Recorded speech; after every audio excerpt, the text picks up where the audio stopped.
This is The Clash, where the real world clashes with a true Christian worldview. Join former professional wrestler Chris Whaley, known as the Masked Saint, who is an author, pastor, and teacher that brings his wrestling skills into the squared circle and tackles real-life issues. Along with Jeff Dixon, best-selling author, internationally known teacher, leader, and pastor who is not afraid to tackle the tough issues of the world we live in. Together they form a tag team of wisdom in The Clash.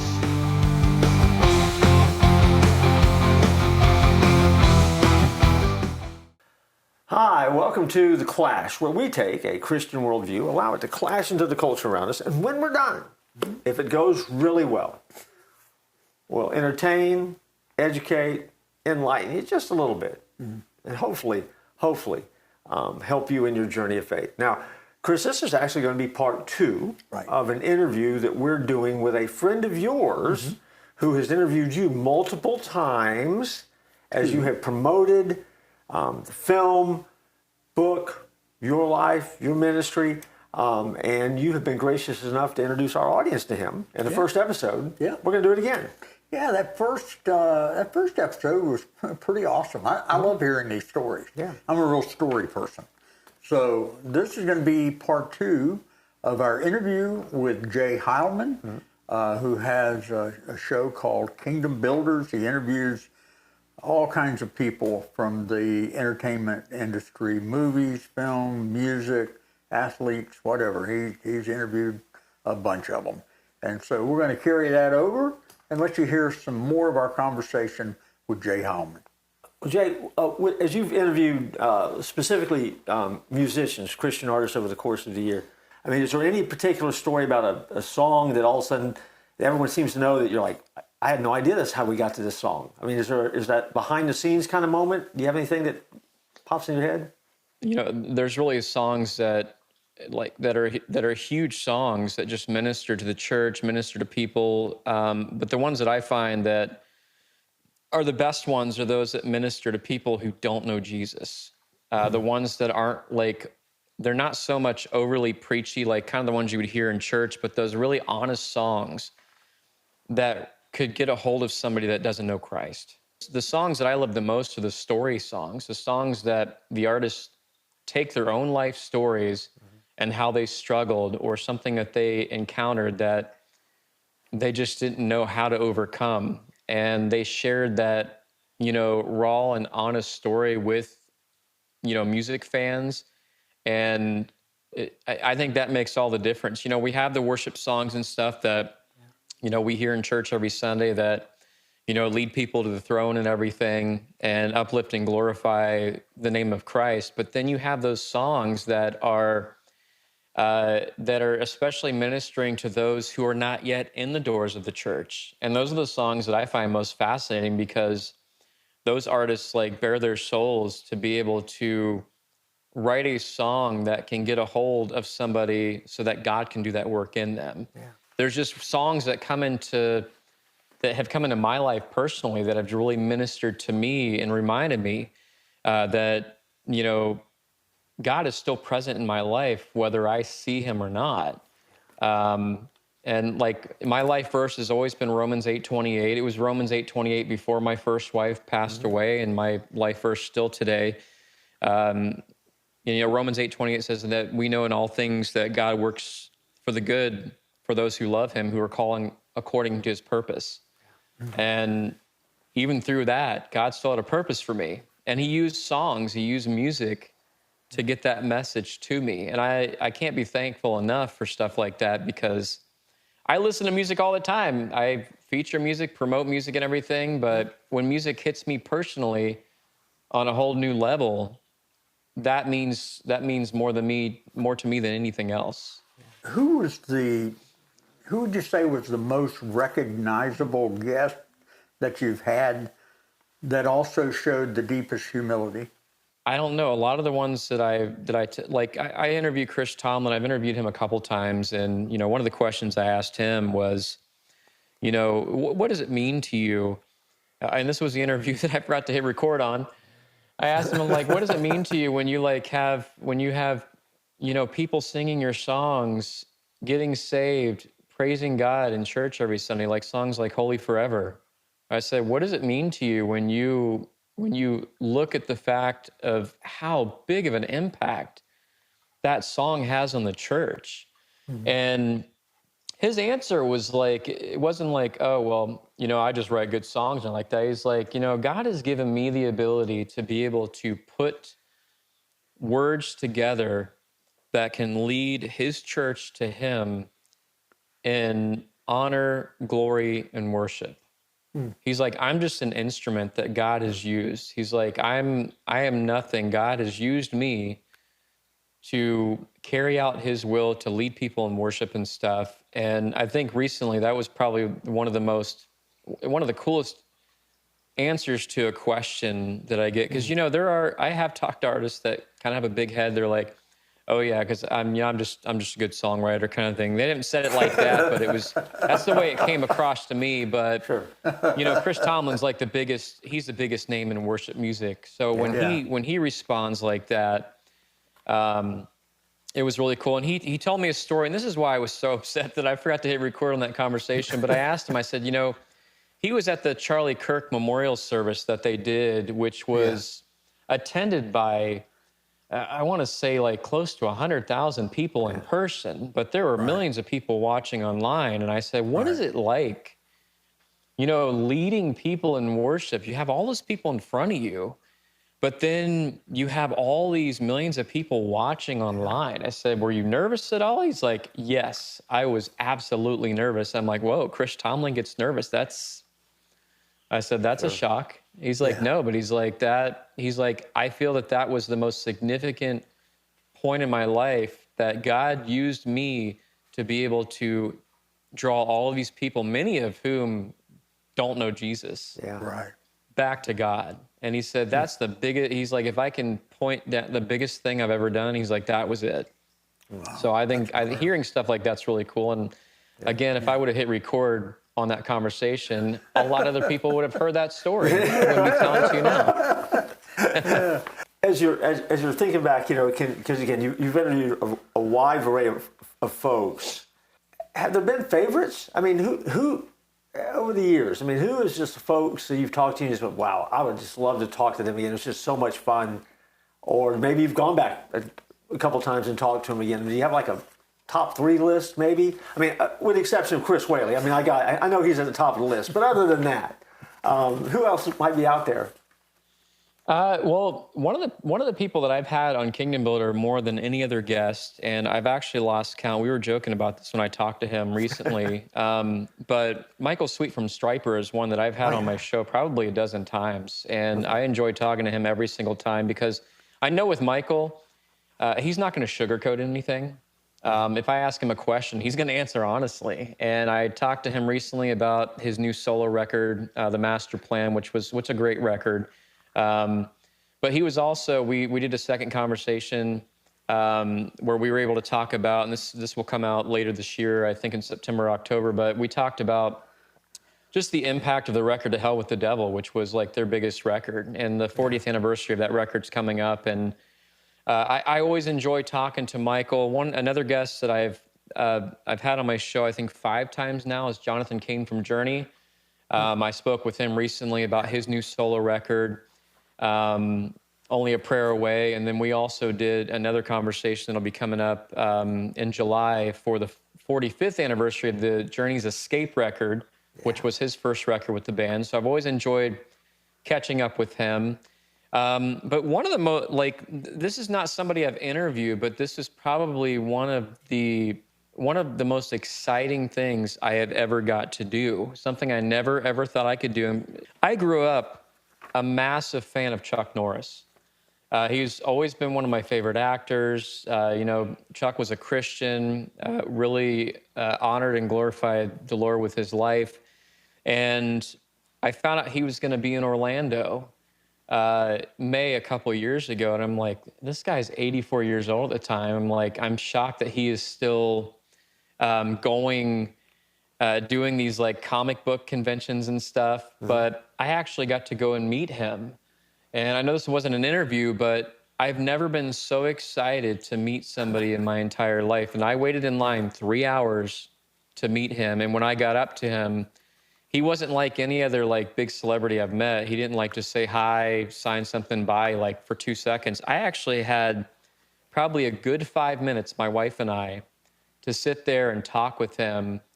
And the whole time he's talking with me, he has his hand on my shoulder, just has a huge smile on his face. And I remember just walking away after getting a huge hug. I got to hug Chuck Norris, which was awesome.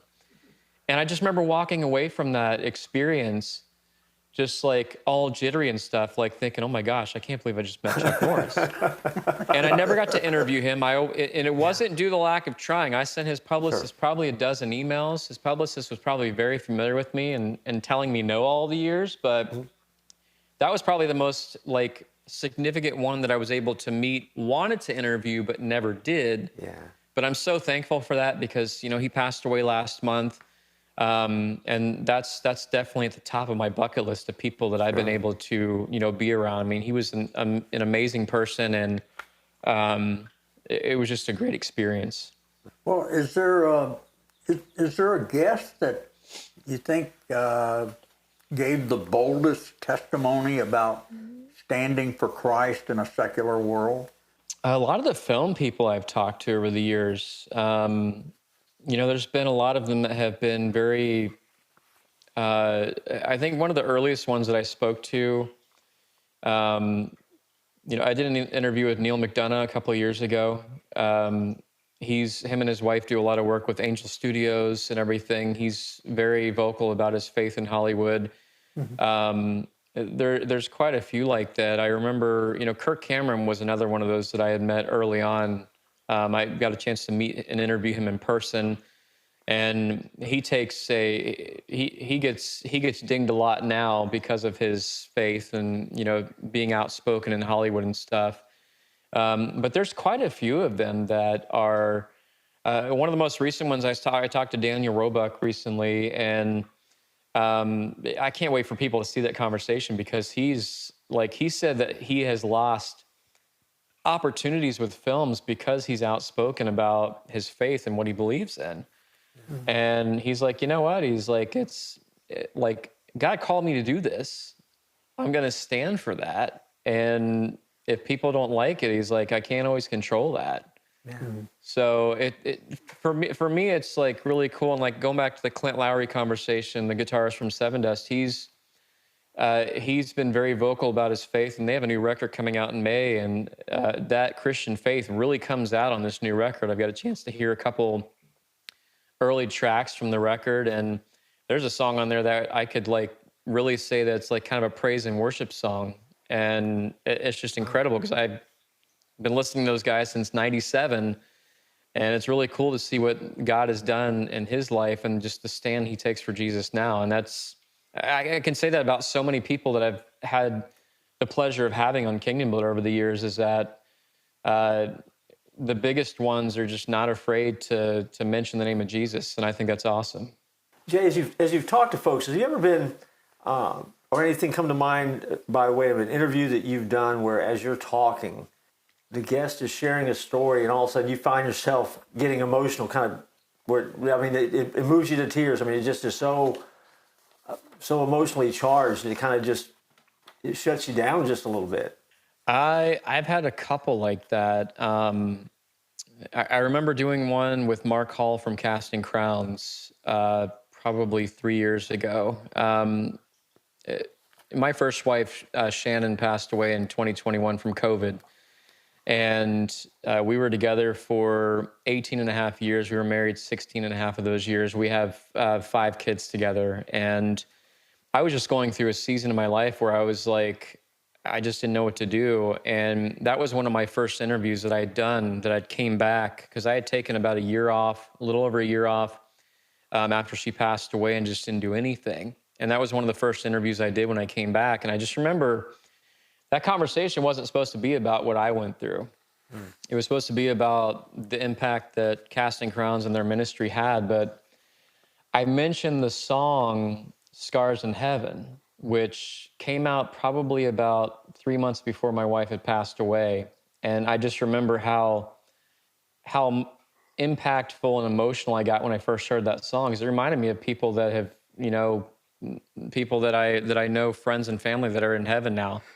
And I just remember asking Mark about that song, and he was just sitting there just being totally honest with me about why he wrote it. And I'm sitting here with tears streaming down my face, which is not really what I wanted to do in an interview. I don't want to be sitting here getting all emotional, but I was really caught up in that moment. And there's been a couple times in interviews over the last 5 years where I have gotten like that, where I have no intention on mentioning my wife and what happened. But then something they said makes me like, it gives me an opportunity to open up and be honest about what I went through. Yeah. Because I'm thinking in the back of my mind, I'm like, there has to be other people that have gone through what I went through. They've lost a wife, they've lost a child, they lost somebody that meant the world to them. Yeah. And how are they dealing with it? Like, I want to encourage people like that. So yeah, I've gotten emotional in interviews, and just in real life, you know, like I'm remarried now. My wife is amazing. She's such a blessing in my life. But even now, like small things will bring back memories and get me emotional. And I try not to let those seep into my interviews, but sometimes they kind of do that. But the feedback that I've gotten is like, man, people love seeing that transparency. They do. They're like, you know when we watch something that you do, that this is the real deal. This is real. You're not, I mean, you have questions you're asking, but your answers aren't scripted. This is real life, and you're answering honestly. And those are to me are the best conversations, when a conversation flows to where it's like basically just a casual conversation that turns into something that could really have impact on people that maybe went through the same thing I did, or are going through something that nobody even knows about, and something that we've done helps them, you know, realize that even though they feel sometimes God's not there, He is. He's always there. Okay. Well, it's just not just doing time together. You're doing life together in that moment, right? Yeah. I mean, you're opening the door, and here we are. Yeah. Most inspiring guest? I think recently there are two of them, two brothers, Joel and Luke Smallbone from For King and Country, have done so much in the music industry the last like 10 years. And just, you know, Luke went through a really big health scare years ago, and he was sharing about it in the interview I did with him. And it's really cool to see how God works. Okay. And stuff like that. And they're just as honest with their interviews as I am with the stuff that I do. So I think that's really cool. All right. Most entertaining guest? Oh, man. Mike Weaver from Big Daddy Weave. I had him. I've gotten to know him very well. He's really cool. Was a fun interview. Tim Timmons also did. He was the character that the movie I Can Only Imagine 2 was based on. He's such a funny guy in real life, and I enjoyed that conversation as well. Who would you rebook tomorrow? I would have Michael Sweet on again. I love having him on my show. He's such a cool guy. Yeah. And John Schlitt from Petra. I always enjoy catching up with him as well. Jeff, we got some dead air time. What are you doing? Chris, I'm looking at the Church at 434 app. It's an incredible app. It's absolutely free. And you can watch us, you can watch video, you can get resources for your walk and your journey of faith, and it's absolutely free. Just go to the Church at 434 and your app store, Google Play, and just download it and join us online all the time. As you think back on the interviews and the people you've interviewed, have you ever finished up an interview and just kind of, as you wrapped it up, you know, went to the editing process and you thought to yourself, man, this is why we do Kingdom Builder? I mean, who was that interview? One of the ones I did recently that was like that I really felt like that when I was done doing the interview, and I was so excited to share this interview because he got so emotional during our interview that it teared me up just hearing the stories and just the miraculous things that God did in his life. And that was with Russ Taff. I did an interview with Russ Taff a couple of years ago, and he's been in the industry for a long, long time. And he was getting so emotional during our conversation with the questions I was asking him. I kind of felt bad because I told him at the end, I'm like, dude, I didn't mean to make you cry. He's like, no. He's like, you just asked questions that really invoked a lot of thought. And when I thought back about those things, they made me emotional. Yeah. And I said, well, I'm sorry, but I'm glad because I think this would be a great opportunity to share this. And he's like, yeah. And I said, you sure you don't want me to edit out like the tears and stuff? He's like, no. He's like, we want to keep that. So when that interview was done, I always sit back and watch the interview I did in its entirety before I do any editing. And when I watched that, I'm like, wow. I said, just the raw honesty, transparency, and emotion in this interview was like, I'm so excited to share this with people because, like I said before, it's like people that may just come across their videos accidentally or were sent a link by a friend or family or something like that, having no idea who I am, who the guest is, or what Kingdom Builder is, just the response that they might have to the interview. So that particular one was like, okay, I really hope that this one can impact people because was speaking on things that I know many, many people go through.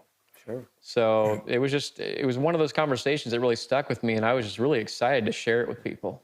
As you're going back and thinking about people you've interviewed, who really just stands out as someone who just really is just pushing back against that with a bold, powerful testimony in an industry that, tends to, at least on the surface, look like it wants to go the other direction? Who is that?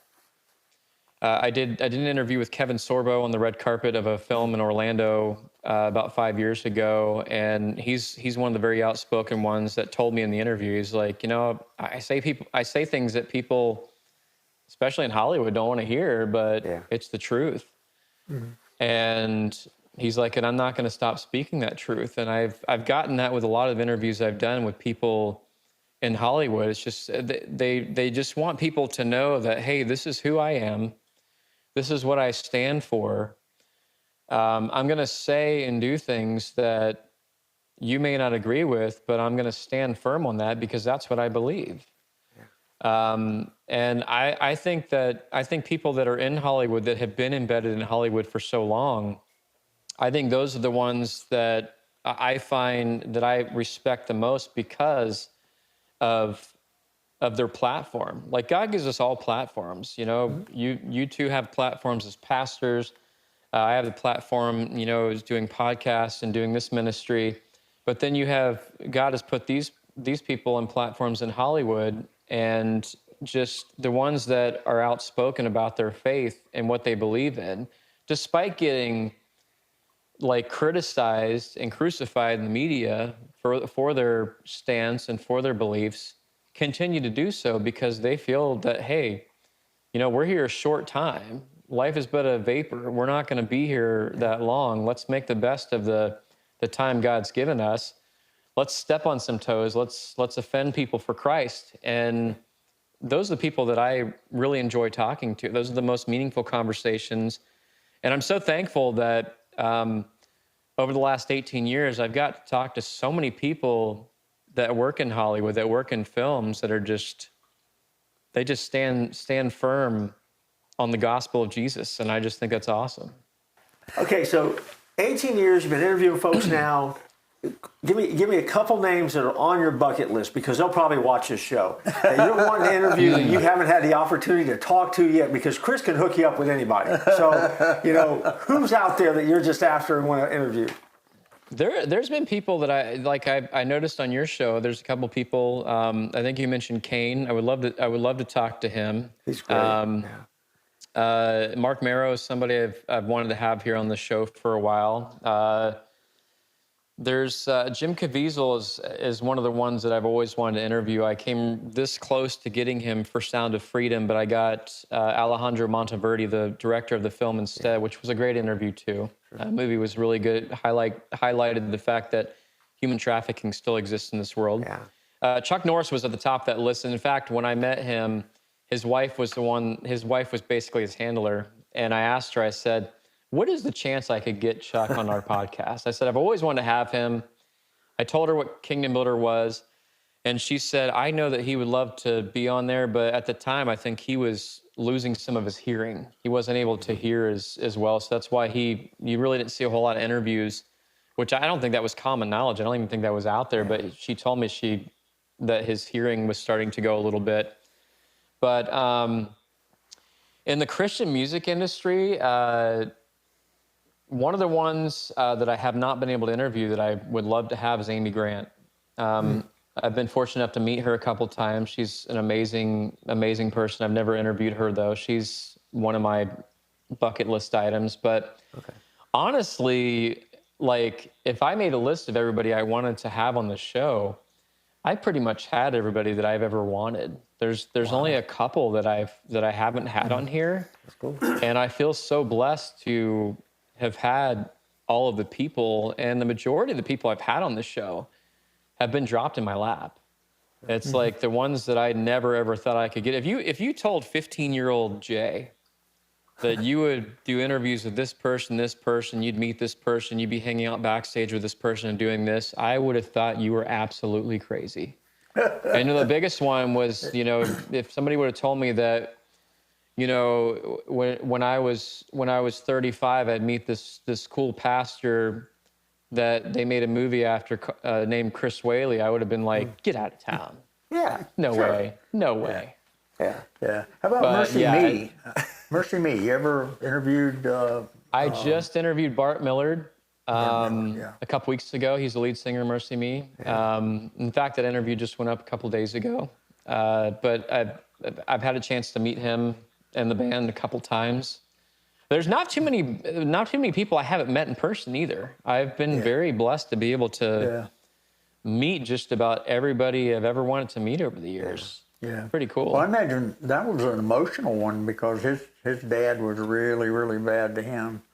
And you guys had a lot in common there.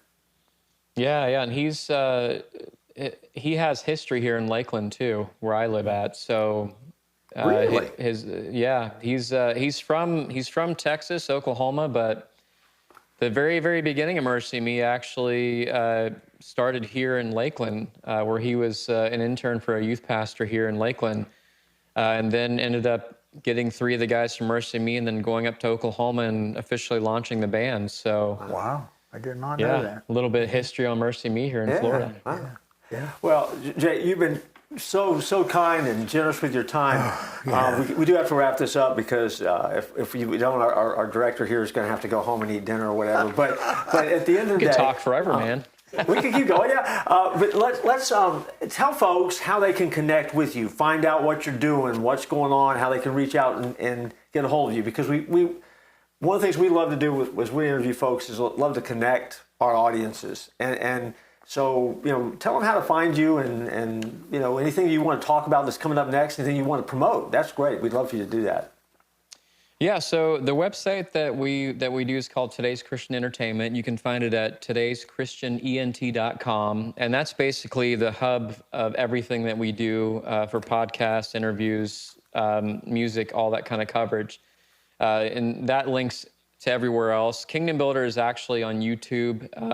It's Kingdom Builder Podcast. If you go into YouTube and search Kingdom Builder Podcast, and I can send you the link to include in this video. But we're just, we've been doing this for a long time. And as long as God keeps opening doors for us to continue this ministry work, we're going to keep doing that, continue to be faithful to honor and glorify God with everything we do. And, we appreciate everybody that comes by to check out the content.